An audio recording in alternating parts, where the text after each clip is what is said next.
That's a big story. The banner headline from the Punch: Associates reflect on Buhari's final months. The riders to that one. State burial begins in a... He fell ill. Were you told the hospital where he fell ill in 2017? Did any of you know? No.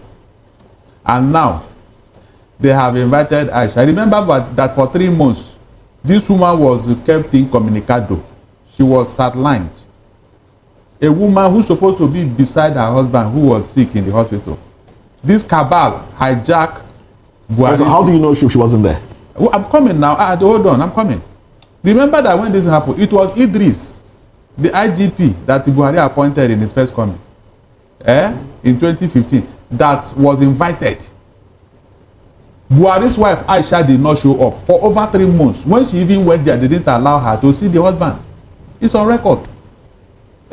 Now this recent one you're talking about, the one that I said when he fell sick, not now, because this one that happened now, even none of us knew when she left. Barrister, before you proceed, Moses asked a very important question. How did you know about all of this? Come on, look, are you telling me that you people are not here when Buhari fell ill and for 3 months? Yeah, we are looking at the source. What's your source? My source is the news. Which news? The news that the traditional media, yes, the social media. Yes, did you read all of this in the Guardian? I said it was in the mainstream. Please hold on, please, Mr. Okoro, hold on, please. Nobody is here to tell us again Buhari because he's late. Okay. We are looking at the. No, we are holding a conversation. No, hold on. I'm telling you that if you are not aware, I am aware. Okay, that's why I'm asking, because Moses asked the same question too. Like what is going on now? Do you know that even up to now, people are not even aware of the news going on around? They won't know. If tomorrow now, posterity were to say, why did this happen? I am telling you what happened. That for 3 months, nobody knew what was going on. It was the first person they called was Idris, and they said that Buhari wanted this man, his IGP. From that time on, everything was shrouded in secrecy. Aisha was done. I'm not asking. You can see how you treat women. This woman did not see the husband while she was sick, and now that she's late, they have not taken her there, and condolences are going on there. Let's, for the benefit of our viewers, let's not confuse them. You're talking about when he was in office. Yes. In 2015. Yes, right? I'm talking about this ill health, because they said that ill health in 2015 that ended in just 2 days ago, because they are still saying that he had been ill for a long time. That was what Garba Shehu said. That means this sickness did not start today. The sickness that claimed Buhari's life was not. It didn't start today, but it was shrouded in secrecy. It was even that last week or 2 weeks ago when Garba Shehu was launching his book, and they even told us some of the lies they told us that time. That he invented the right story to divert our attention from Buhari's ill health. What does that tell you? No, but Barrister, I understand all of this. Buhari's ill health was not shrouded in secrecy. It was. Nigerians knew that he was sick. That at the point, okay, why did he have to hand over to Oshibajo at a point? Wasn't it because he went to hospital? No, you are not getting it. What am I not getting? Before the final one that took him a long time in the UK. Okay. He was handing over until Oshibajo now acted as the president and did certain changes. So Nigerians at that point knew that he was sick. But he came back. When he came back, what happened? Is that not when they move all the things Oshibajo did? That's a different thing. That's what he's saying. He's not getting it. It wasn't only for the first time that he went to UK. So before this one now, he was sick in 2015. He got better. He came back and all of that. Yes. He passed on in 2025. Exactly. He had been going and coming until the last one that took a long time, when Aisha Buhari was sidelined. Okay, so what is the issue about? We are tracing the history based on what he asked me, or what the paper said. When eventually Buhari came back, listen very well. What happened? Aisha Buhari relocated to Dubai. It's on record.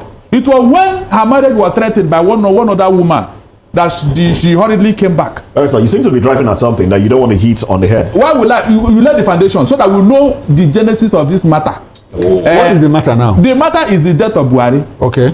That people are now going to UK to go and pay condolence visits. Meanwhile, the whole issue is supposed to happen in Daura.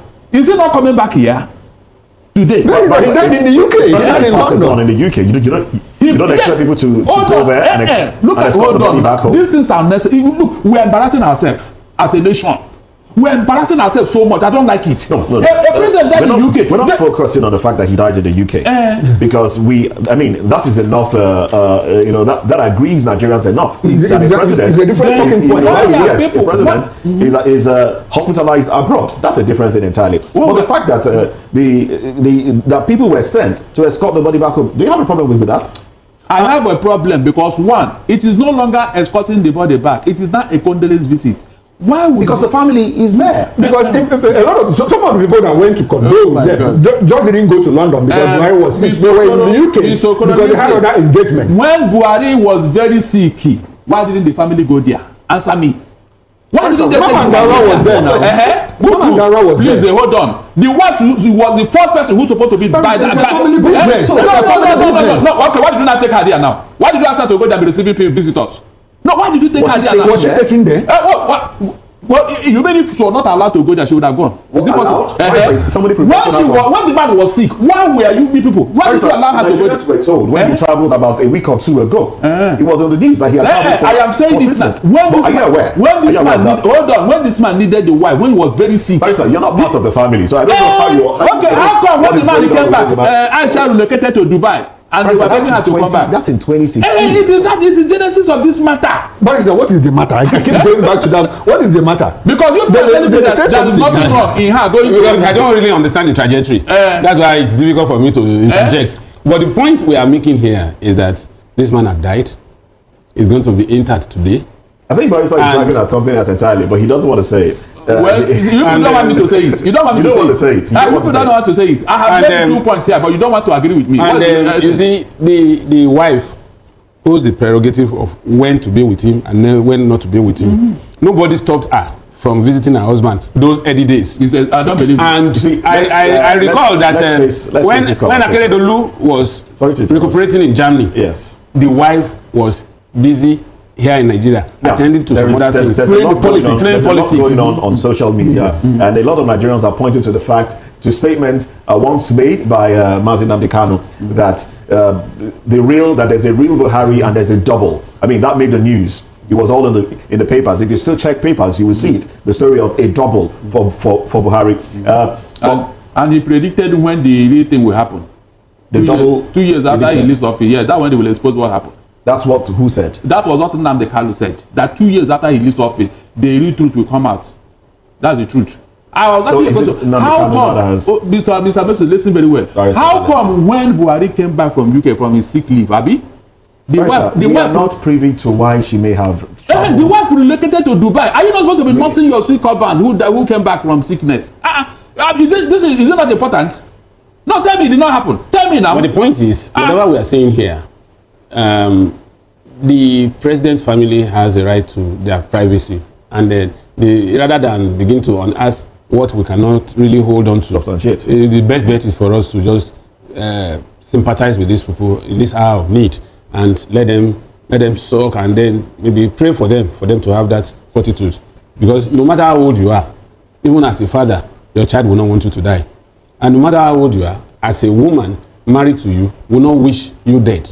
And so the woman is mourning now, and wherever she is, she can be visited, and I'm sure that she will accompany the corpse home to Katsina today. And so whatever it is, let them continue to sympathize with her and also give her the courage to be able to withstand this kind of calamity that has befallen her. So maybe we should rest that. You remember my Bible say you shall know the truth, and the truth shall set you free.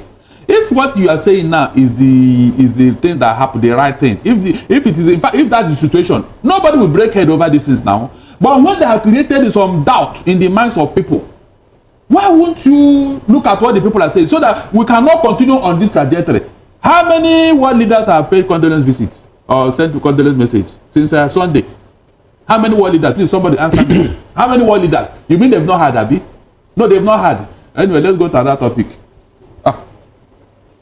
All right. Well, if there is truly a double, we'll find out in the coming years. Yeah, somebody will tell her the truth one day. Why not? But in the meantime, this is the information we have. Is it that the double is being buried today? You have started again. You see now. You have seen him now. You said we should not talk about it. No, I was just pondering. Is it today? It's a rhetorical question. You are not here when Hadi Sariki dribbled the whole Nigeria for almost 1 year. Sirika, the aviation man. He 419 all of us until 2 days to Buhari's leaving office, and Buhari even went to go and commission an aircraft that is not our own. And which Buhari are you talking about? You said which Buhari? Is there any other one? Okay. I just want to. All right. Okay. I don't want Nigeria also lost a very important personality who was also Buhari's friend. That's the Awujale of Ijebuland, Oba Adetono. He died and he's been buried already. I would like for us to x-ray a few things. Mr. Fanimo, now let's look at this headline from The Punch. It says, soldiers bar traditionalists from Awujale's Muslim funeral. Well, he opted for a Muslim funeral. But he's a traditional ruler. I think he was for over 60 years, if I'm not mistaken. 65. 65 years, a traditional ruler of a community. And traditionalists were bad. What does that say to upholding culture? You see, there was a judicial intervention in this matter sometimes in the past that when he declared that he wanted to be buried the Muslim way, the traditionalists said no, that you can't have your cake and eat it. That you came in as a traditionalist and all the rites were performed and you allowed it to happen, you allowed such to happen. But suddenly, after spending many years on the throne, we now wanted to shift from the norm. I think there was a case and the judge came up with the verdict that he has the prerogative to decide. To decide whichever religious way he could. But what does that say to upholding our culture? But culturally, I don't want to align with the judge, because you see, at some point, if there's something I dread in my life, and those who are close to me will understand me for that, is I hate betrayal of trust. You will never find me doing it. The fact that you allowed, because you were bent on becoming the Awujale, you allowed the traditionalists to keep you in a secluded place for 3 months, performing rituals every day of those 3 months, 90 days. You sat on that stool for 65 years. And you sat on the stool for 65 years, for God's sake. You are now changing the game. Suddenly, you say you are now a born-again Muslim, and then that nobody. And unfortunately, some traditional rulers are now towing this line. And in a way, even as sophisticated as Britain is today, when the passage rites were to be done for the Queen when she died, a lot of things came up. There was a particular stone that was brought out. Even a goat was leading the military parade and all that. So if at that level they still uphold their culture and tradition, why would we? Why should we? It's really concerning if you honestly go through this. Why should we go through this trajectory? If you know you are not ready for all these things, stay out of traditional issues. Yeah. It's not compulsory that you must be a king. All right, sir, please hold on. Let's hold on to our thoughts now. Let's quickly run to the streets where Matthew Ogunswada is to speak to Nigerians on the stories that made it to the cover pages. And then when we come back, we'll pair the economic indices between his time in office and now. But we're talking about traditionalists, Awujale, Oba Adetono, his passing, and the fact that traditionalists came to the burial to perform the traditional rites, and soldiers prevented them from entering. Basically drove them away, because before his death he had opted to be given a Muslim burial. Barrister Darlington, you were going to say something before we had to go to the streets. In reaction to what Dele said, that he did not agree with the judge, I want to disagree with him.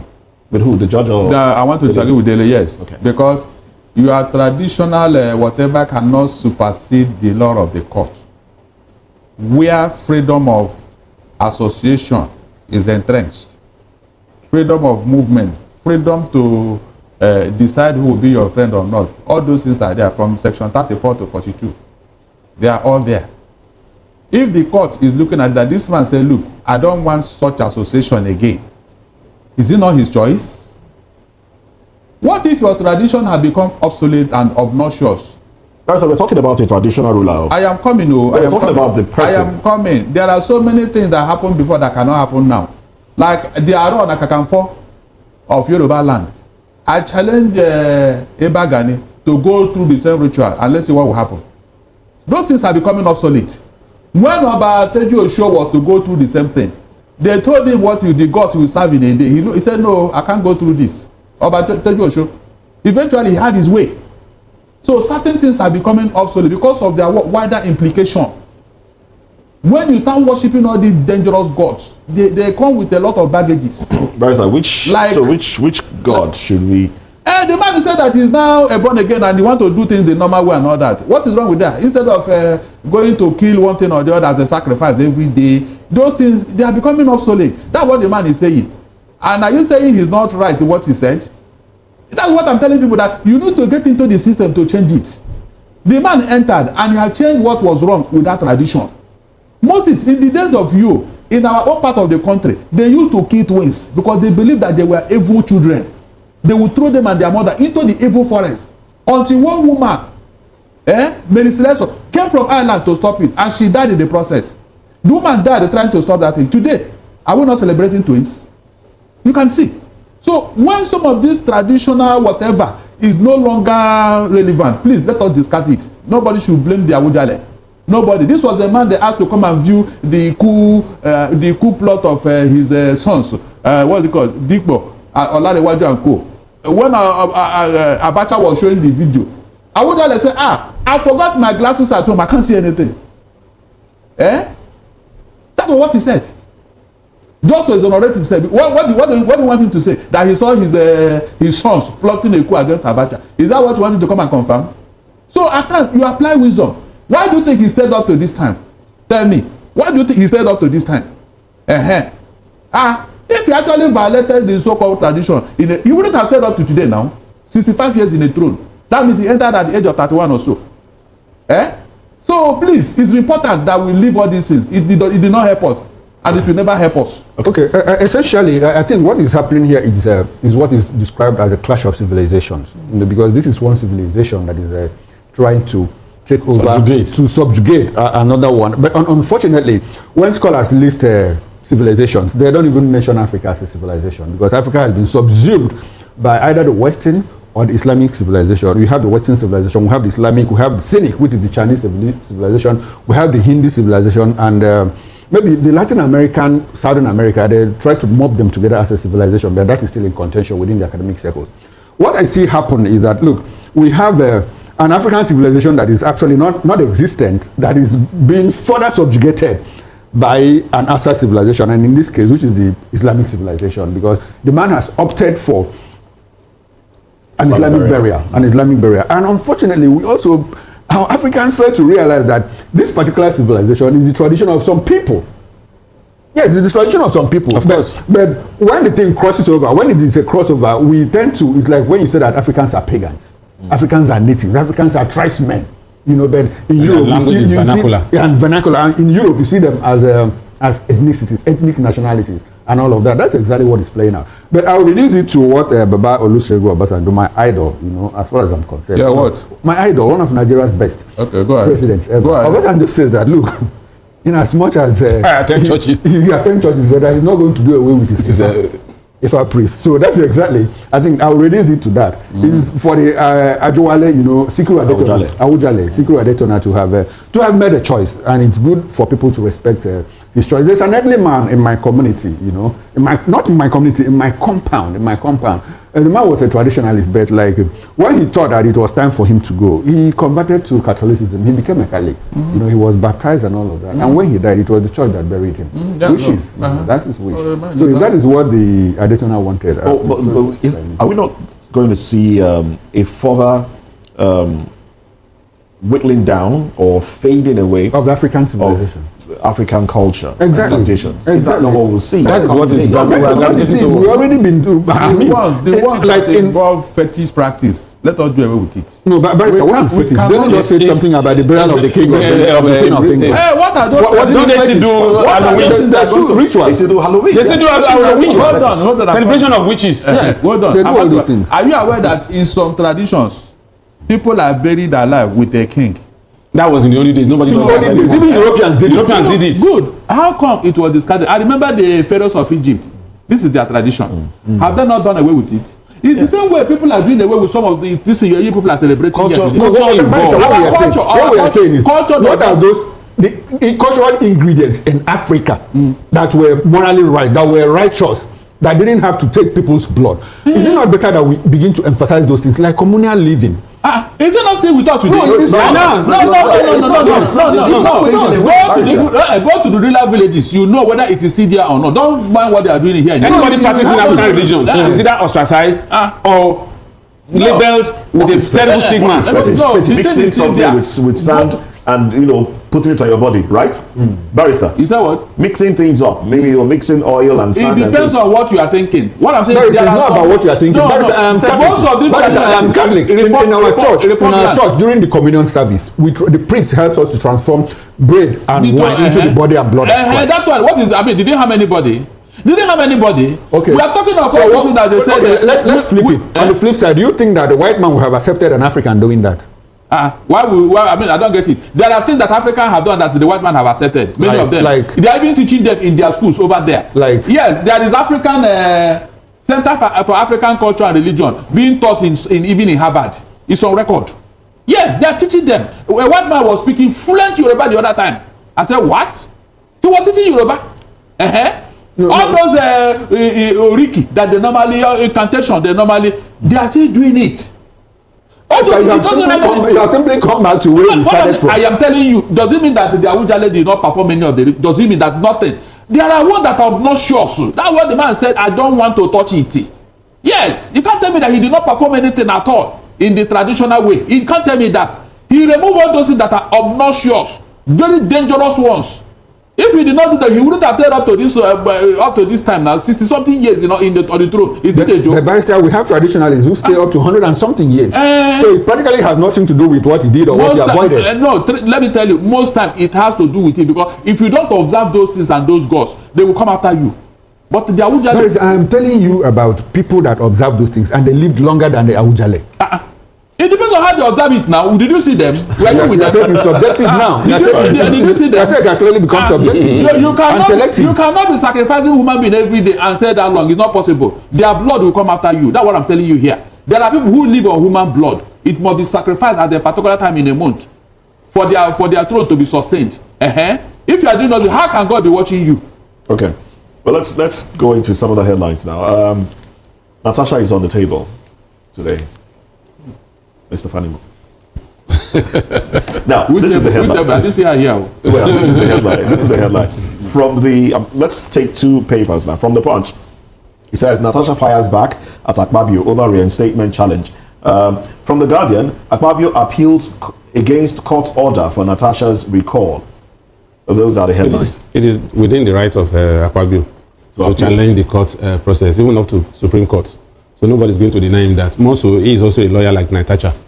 So they are friends of Vice Darlington, and he knows that he must challenge. He must. So he has that right. But one thing I want to say here that is still a bother to me is the fact that we seem not to have enough yet of this drama, which is a major distraction. It seems like the Senate is standing its ground to ensure that the 6-month suspension. You see, ego is at the heart of all this. Implemented. Ego is at the heart of all this. While the Senate will not want to back down, Natasha also has one part of that judgment that says she must apologize, and she has not taken any step towards that. So it's now a kind of ding-dong affair. If you are not ready to stoop to conquer, then we are not going to allow you to come to the house, and which is a major distraction, whichever way you look at it. For me, what is in Natasha apologizing? After all, she wrote a satire, and that satire was denigrating enough for this whole house to come together and say, no, this woman cannot have her way all the time. And she has also been bloodied by being stopped from being a participant on the floor of the house, and which is also against her and that of her constituency.